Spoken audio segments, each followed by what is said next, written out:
Hei Ken.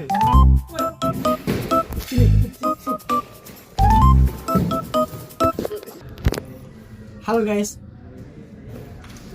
menarik nih, aku mau membahas ke kalian tentang peran Yesus dalam membawa perubahan ke dalam gereja masa kini. Dan juga gak kalah penting, aku mau membahas tentang implikasi teologis mengenai Yesus sebagai pembawa perubahan dalam gereja masa kini. Yang pertama, aku mau membahas tentang hubungan kita dengan Allah. Jadi dari sistem ritual atau korban, bahkan dalam bait Allah itu sendiri bicara tentang hukum di dalamnya, Yesus membawa perubahan yang sangat mempengaruhi kehidupan kita dalam gereja pada masa ini. Yaitu apa? Dari sistem ritual, korban, persembahan, bahkan hukum di dalamnya atau apapun itu, dia mengubahnya dan meringkasnya menjadi satu hukum yang sangat utama dan terutama dalam kehidupan gereja pada masa ini, yaitu adalah kasih. Kasih adalah perubahan yang Yesus bawa melalui satu pengorbanan, yaitu pengorbanan yang sempurna yang Yesus alami di kayu salib. Dan itu membuat kita mempunyai akses langsung kepada Allah, di mana kita bisa langsung berhubungan dengan Allah dengan kasih yang telah Yesus ibaratkan Yesus telah wariskan bagi kita dalam kehidupan masa kini. Itu fondasi yang pertama. Saya mau membahas tentang fondasi yang kedua, yaitu definisi komunitas. Apa sih yang berubah kalau berbicara tentang komunitas di dalam gereja? Yaitu dari kelompok yang eksklusif, fokus pada etnis atau kelompok tertentu, menjadi inklusif, gereja secara global. Siapapun bisa mengakses gereja, siapapun bisa datang ke gereja, siapapun bisa beribadah di gereja. Jadi gereja adalah tempat di mana semua batas sosial atau etnis telah dihancurkan. Itu salah satu yang Yesus bawa dalam kehidupan gereja yang ada pada masa ini.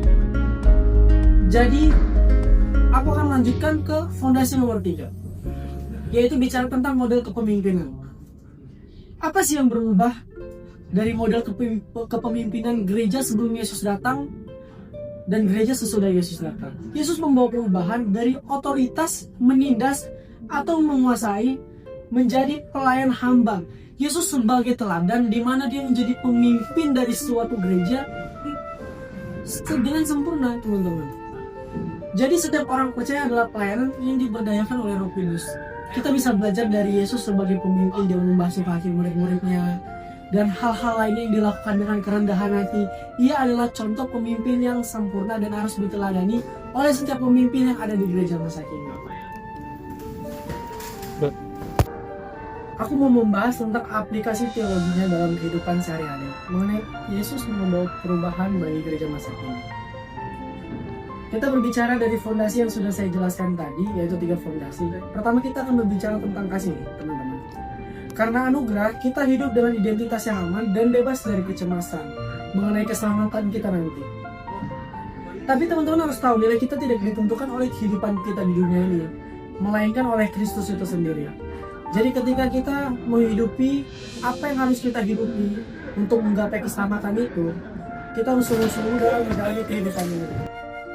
Berbicara tentang aplikasi komunitas seperti yang saya jelaskan tadi di fondasi nomor 2, kita harus secara aktif melayani kaum miskin dan terpinggirkan. Kita harus memperjuangkan keadilan dan kita tidak boleh memilih dalam pelayanan. Ketika kita melayani, siapapun harus kita layani, karena itu berbicara tentang pelayanan kita kepada Tuhan, yaitu Tuhan kita Yesus Kristus, bukan hanya kepada manusia. Jadi kita tidak boleh pilih-pilih dalam pelayanan ataupun melayani, teman-teman. Dan yang poin terakhir yaitu berbicara tentang aplikasi pelayanan atau etos kerja. Setiap bidang kehidupan dalam pekerjaan ataupun keluarga ataupun di masyarakat adalah ladang pelayanan kita. Jadi kita tidak boleh menganggap bahwa kita melakukan ini semua hanya untuk mendapatkan sesuatu yang ada di dunia ini. Yaitu bicara tentang perhatian kah, uang kah, atau apapun itu. Karena apapun yang kita lakukan, kita harus membenarkan motivasi kita bahwa itu kembali lagi untuk Tuhan. Dan setiap yang kita lakukan, hal baik yang kita lakukan, itu akan menjadi pelayanan kita kepada Tuhan dalam kehidupan sehari-hari. Yaitu kita harus melakukan segala sesuatu juga dengan integritas dan kerendahan hati sebagai bentuk ibadah. Oke, sekian itu dari saya, teman-teman. Terima kasih, God bless you.